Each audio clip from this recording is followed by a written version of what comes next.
সাথে এই মুহূর্তে আমাদের সামনে কথা বলবেন রাজীব রানা ভাই। উনি কুনাপাড়া গ্রামের সন্তান।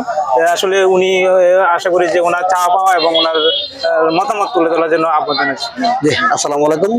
আমি মোহাম্মদ রাজীব রানা। আমার বাড়ি কোনাপাড়া। আমি কোনাপাড়াই বড় হয়েছি। তো আমি পড়াশোনা করছি primary school Konapara, high school Napara.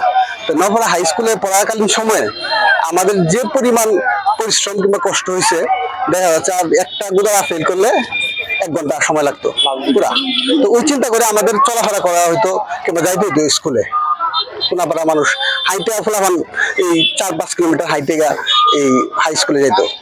তো ওইটার যে ভোগান্তি ছিল, এছাড়াও সারা বছর আমি ঢাকাতে অনেকবার চলে আসছি, আইসাই 4-5 ঘন্টা চলে আসছি, কিন্তু এসে ঘুরে কাটা এসে বসে গেছি, সারা রাত বসে সব ঘুরবেলা আদায় দিয়েছে।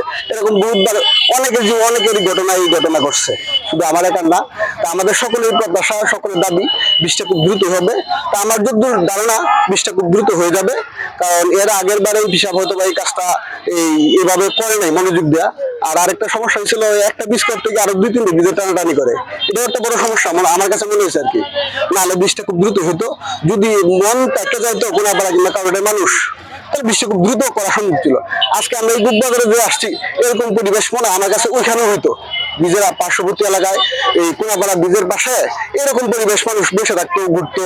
হ্যাঁ, তা আমরা এই পরিবেশটা ওইখানেও পাইতাম। তা আমাদের প্রত্যাশা থাকবো বৃষ্টি যদি দ্রুত হয়।